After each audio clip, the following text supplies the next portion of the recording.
Hey guys, आज मैं explain करने वाला हूँ रेड स्वान सीजन 1 के एपिसोड नंबर 4 को।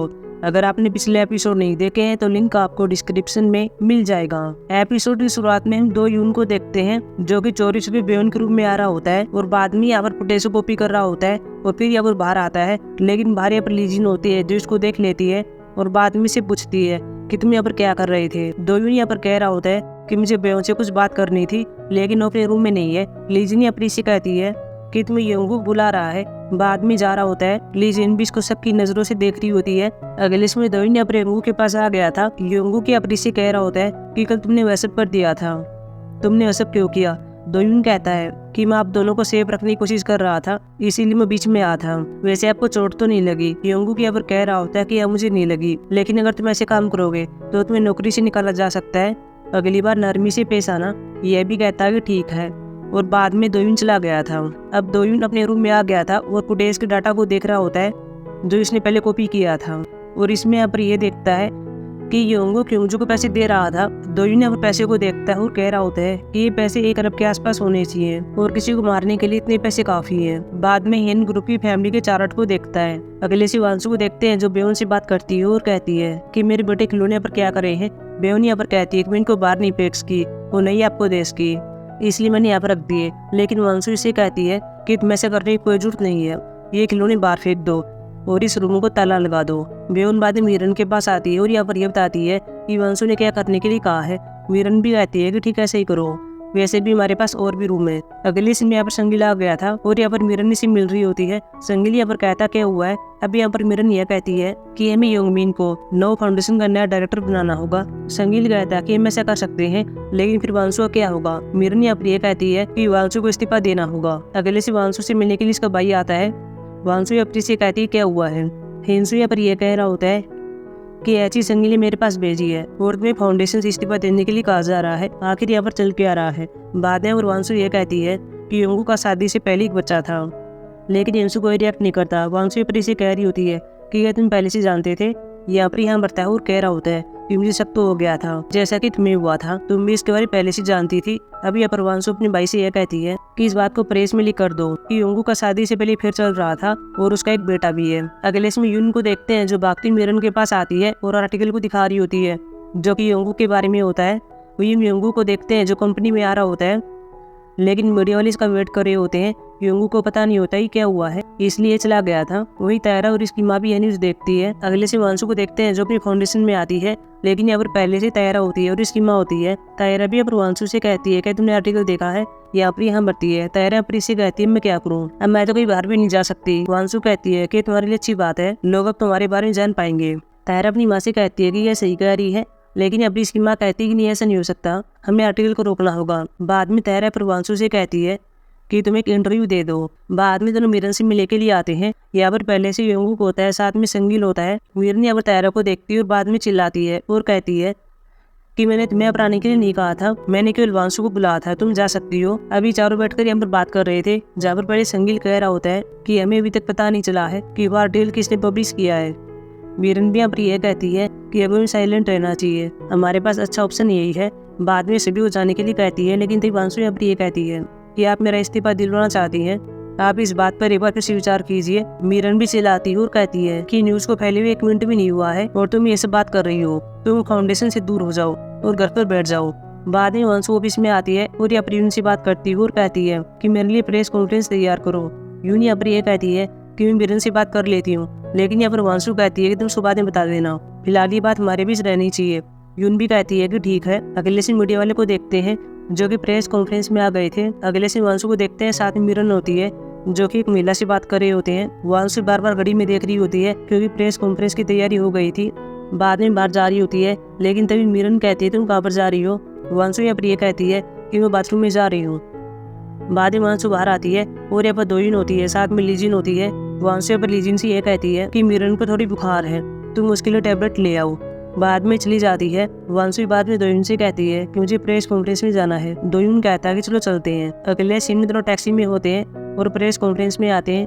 वही लीजिन भी अपनी मीरन से यह कहती है कि यहाँ पर वांसु नहीं है, वो चली गई है। वही वांसु को देखते हैं जो कि प्रेस कॉन्फ्रेंस में होती है और पहले यहाँ पर यह बताती है कि मेरे पति के बारे में जो भी अफवाह चल रही है कि उसका अफेयर चल रहा था। वह सब झूठ है। वांसु यहाँ पर चेयरमैन के बारे में बात कर रही होती है जो कि इसका फादर इन लॉ है और उसका नाम डुओ था, और बता रही होती है कि वह बेटा डुओ का है। वही दूसरी ओर वांसु की फैमिली को देखते हैं। यहाँ पर मिरन होती है जो कि इस न्यूज को देख रही होती है और बाद में चिल्लाती है। हम साथ में यंगमिन को देखते हैं, साथ में सौदम होती है, ये भी अब न्यूज को देख रहे होते हैं। न्यूज सुनते हैं यंगमिन हंस रहा होता है। सौदम भी अपनी से कहती है कि अब तो तुम्हें तुम्हारा नया भाई मिल गया है। जंगकुक भी इस न्यूज को देख रहा होता है और हंस रहा होता है। अगले से वांसु को देखते हैं जो मिरन से मिल रही होती है। मिरन अपनी इसको देखती है और कहती है कि मुझे पता चला कि तुम इस टाइप की इंसान हो, क्या मुझे तुम्हारी सराहना करनी चाहिए, तुम अपनी लाइफ में आखिर चाहती क्या हो। वांसु यहाँ पर ये कहती है कि मैं एक बेहतर दुनिया बनाना चाहती हूँ। मिरन कहती है क्या तुम मुझे मजाक कर रही हो, तुम्हारा यहाँ पर कुछ भी नहीं है, जो तुम पैसा खर्च कर रही हो वह भी मेरा है और वह फाउंडेशन भी मेरी है। लेकिन यहाँ पर वांसु कहती कि नहीं, वह फाउंडेशन मेरी है और वह मेरी सब कुछ है, आप उस फाउंडेशन को मुझसे नहीं ले सकती। अगर आपने मेरी फाउंडेशन को लेना चाहा तो मैं एक और प्रेस कॉन्फ्रेंस करूंगी और आपके सेल्स फंड के बारे में बताऊंगी। मिरन यहाँ पर चिल्लाती है और कहती है कि क्या तुम मुझे ब्लैकमेल कर रही हो। वांसु कहती है कि तुम पुलिस के प्रोसिक्यूटर की हेल्प ले सकती हो लेकिन तुम मीडिया को नहीं रोक पाओगी। मिरन कहती है कि बाकी जो भी तुम्हारे साथ होने वाला है उसके लिए तुम खुद रिस्पॉन्सिबल होगी। वांसु कहती है कि मैं इसके लिए तैयार हूँ।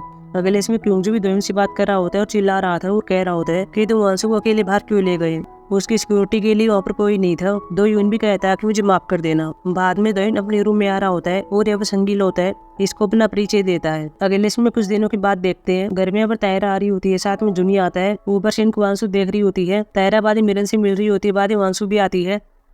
मिरन यहाँ पर तायरा से कह रही होती है कि मैंने वांसु को यहाँ पर आने के लिए कहा है, सब कुछ वैसे ही चलेगा जैसा वांसु ने कहा था। तुम तायरा की दूसरी मदर इन लॉ हो और तुम्हें अब रहने का अधिकार है क्योंकि तुम मेरे पति की जीएफ हो। बाद में मिरन वांसु से कहती है कि अपनी सास को इसका रूम दिखा दो। मिरन बाद में चली जाती है। वांसु बाद में मिरन से कहती है कि चलो मैं आपको रूम दिखा देती हूँ। साथ में मालकिन कह रही होती है। तायरा कहती है तुम मुझे मालकिन क्यों कह रही हो। तायरा अपनी से कहती है कि ये तो मुझे मैडम नहीं कहना चाहिए। बाद में वांसु रूम दिखाने के लिए जा रही होती है। पहले तायरा अपनी माँ के पास कॉल करती है और कहती है कि वांसु ने मुझे अब मैडम नहीं कहा, इसने मुझे अब मालकिन कहा है। बाद में इसकी माँ चिल्लाती है और कहती है कि वह तुम्हें तुम्हारे मुंह पर अकेले कह रही थी। तायरा बाद में चिल्लाती वांसु के पास आती है और कहती है कि तुम मेरे सामने मेरा मजाक कैसे उड़ा सकती हो, तुम मुझे अकेले कैसे कह सकती हो, मैं तुम्हारी सास हूँ। वांसु पहले जुनी पैसे भेज देती है और बाद में तायरा से बात करती है और कहती है कि तुम्हारा यहाँ पर अकेले रूम है, हमारे साथ खाना खाने बारे में सोचना ही मत, क्या तुम समझ गई, यहाँ पर यहाँ मरती है। अगले से रात को वांसु देखते हैं जो दोयन के पास आती है और यहाँ पर ये कहती है कि मैं रनिंग के लिए बाहर जा रही हूँ। बाद में साथ में जा रहे होते हैं। आगे चलकर यहाँ पर वांसु दोयन से कह रही होती है कि तुम्हें में दैनी लग रही होगी, मैं उस महिला और बच्चों को घर में ले आई जिस महिला का फिर मेरे पति चल रहा है। शायद तुमने ये सोचा होगा कि मैं प्रेस कॉन्फ्रेंस इसलिए कर रही हूँ ताकि मैं यंगू को डिवोर्स दे सकूं। दोयन अपनी से कह रहा होता है कि आप ये सब क्यों कर रही हैं और आप इसकी रक्षा कर रही है। वांसु बाद में पास्ट के सीन याद करती है जहाँ डुओ से बात कर रहा होता है और पहले डिवाइस को दे रहा होता है और इसके फिंगर को स्कैन करवाता है। वांसु कहती है कि क्या है। डुओ अपनी से कह रहा होता है कि तुम्हें टाइम आने पर पता चल जाएगा, तुम्हें इस बात का पता है कि मैं तुम पर कितना विश्वास करता हूँ, इसीलिए इस टाइम तक फैमिली की मेंबर बनी रहो और तुम्हें आखिर तक टिके रहना होगा। प्रेजेंट में वांसु पर दोयुन से कहती है कि मैं फाउंडेशन की रक्षा कर रही हूँ, उसके लिए चाहे मेरी जान चली जाए। बाद में वांसु जा रही होती है लेकिन तभी दोयुन चिल्लाता है और कह रहा होता है कि यह तुम इसके लिए मरने के लिए तैयार हो। चेयरमैन की डेथ ग्रैंड प्लेस में नहीं हुई थी, उसकी डेथ कहीं और हुई थी। मेरा दोस्त चेयरमैन की डेथ की जाँच कर रहा था लेकिन उसको मार दिया गया, लेकिन उसने कुछ वीडियो पीछे छोड़े थे जिनसे ये साबित हो गया था कि जिसने आप पर हमला किया था उसी ने मेरे दोस्त को मारा है और वह तुम्हारी फैमिली का कोई आदमी होना चाहिए। अगले से वांसु को देखते हैं इसके पास यून आती है, साथ में दोयुन होता है। यून भी और वाइन को दिखा रही होती है और यहाँ पर ये कहती है कि मेरे ने तुम्हें देने के लिए कहा है ताकि तुम इस सौदम को दे सको क्योंकि वो वहाँ पर फैमिली डिनर करने वाले हैं। दोयुन बाद में वाइन को लेता है और वांसु को चलने के लिए कह रहा होता है। अगले इसमें सब यहाँ पर आ गए थे। वांसु पहले अब सौदम के पास आती है और इसको वाइन दे रही होती है। सौदम आधी वाइन को लेती है लेकिन इसके हाथ से फिसल गई थी और बाद में कहती है कि मैं अपनी थेरेपी करवा रही थी और मेरे हाथ चिकने हो गए थे। वांसु कहती है कि वाइन बहुत ही महंगी थी। सौदम कहती है कोई बात नहीं है, ये वाइन मेरे पास भी है। अगले समय सभी यहाँ पर खाना खा रहे होते हैं। मिरन भी सौडैम की फैमिली से कहती है कि तुम्हारा जो विदेश में कॉस्मेटिक ब्रांड है उसके लिए वांसु ने पहले चीन को पैसे दे दिए हैं, हमारे बीच पहले डील हो चुकी है। लेकिन यहाँ पर वांसु कहती है कि मैंने अभी तक ऐसा नहीं किया है, ये बात अभी कन्फर्म नहीं है। बाद में वांसु बाहर आ गई थी, साथ में मिरन आती है। मिरन यहाँ पर वांसु पर चिल्लाती है और कहती है कि यह तुम मुझे शर्मिंदा फील करवा रही हो या फिर ये फाउंडेशन के कारण कर रही हो, इसीलिए डील में देरी हो रही है। वांसु भी कहती है कि हाँ सही है, आप मेरी फाउंडेशन को फ्री कर दीजिए फिर मैं चीन के साथ डील कर लूंगी। अगले इसमें घर की नौकरानी को देखते हैं जो कि यहाँ पर बेयोन के बारे में बात कर रही होती है कि वो इतनी पढ़ी लिखी है, वह लॉ स्कूल में गई थी। लेकिन पता नहीं वो यहाँ पर क्या कर रही है। यहाँ पर एक नौकरानी कहती है कि चेयरवुमन के पिता ने इसकी हेल्प की थी और इसकी फैमिली की भी हेल्प की थी, इसलिए बियोन ये सब कर रही है। बाद में बियोन भी आ जाती है और कहती है कि ये तो मेरी बात कर रही थी। यहाँ पर माफी मांग रही होती है और बाद में कहती है कि वैसे आप अपना जीवन यहाँ पर बर्बाद क्यों कर रही है। बियोन यहाँ पर बाद में ये कहती है कि मुझे पढ़ने के लिए वो टाइम मिल जाता है और यहाँ के लोगों में सर्विस की आवश्यकता है। बाद में नौकरानियाँ कहती हैं कि यहाँ पर जो महिला अपने बच्चे को लेकर यहाँ पर आई है, हमें उसे क्या कहना चाहिए। बेउन कहती है वंशु क्या कहती है, ये कहती है कि वो तो मालकिन कहती है। बेउन कहती है तुम भी ऐसे ही कहो।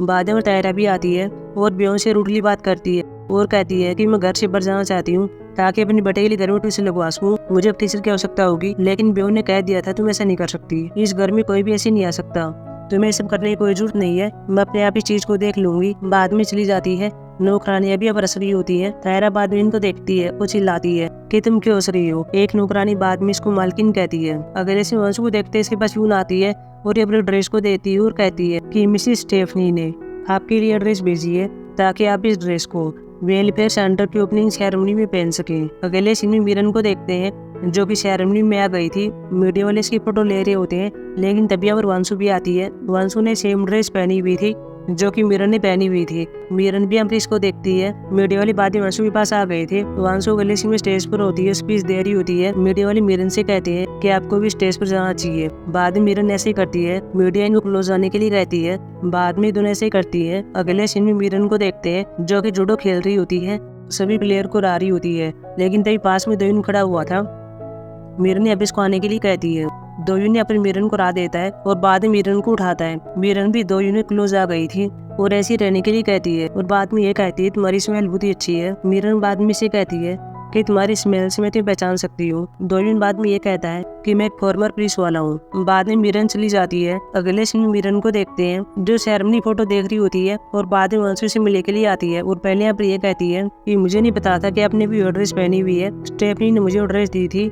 मिरन कहती है कोई बात नहीं है। बाद में मिरन यहाँ पर ये कहती है कि क्या तुम तुम्हारी माँ से मिलती हो, लेकिन यहाँ पर कहती है कि नहीं मेरा भाई मेरी माँ से मिलता है। मिरन बाद में ये कहती है कि तुम्हारी माँ साइकियाट्रिक हॉस्पिटल में है, क्या तुम ये बात जानती थी? अगर लोगों को ये बात पता चल गई तो तुम्हें पता कि क्या होगा। वांशु अपनी से कहती है कि क्या तुमने मेरी माँ को रखा है, लेकिन मिरन कहती है कि मैं ऐसा क्यों करूंगी, वह तुम्हारी माँ है। बाद में कुछ फोटोज दिखाती है और कहती है कि मैंने सुना कि तुम्हारी माँ कभी मर सकती है, इसलिए तुम्हें जल्दी करना चाहिए। अगले दिन वांशु हॉस्पिटल में आ गई थी, साथ में इसका भाई होता है, साथ में दोयुन होता है। हिंसू पहले पर वंशु से कह रहा होता है कि शायद वो तुम्हें नहीं पहचाने क्योंकि माँ ने मुझे पहले नहीं पहचाना था। बाद में हॉस्पिटल में आते हैं। वंशु अपने आसपास देखती है और बाद में कहती है कि क्या ये हॉस्पिटल है, यह तो एक जेल है। हिंसू बाद में कह रहा होता है कि ये सबसे अच्छा है जो कि मैं कर सकता था। वंशु अपनी भाई से कहती है कि मैं माँ से अकेले मिलना चाहती हूँ। वंशु बाद में अंदर चली गई थी। दोयुन भी बाहर खड़ा हुआ था। तभी वंशु अपनी माँ को देखती है और चिल्लाती है। दोयुन भी यहाँ पर भागता हुआ आता है और एपिसोड खत्म हो गया था। सो गाइस अब मिलेंगे एपिसोड 5 में जो कि वेडनेसडे को आने वाला है। तब तक के लिए बाय।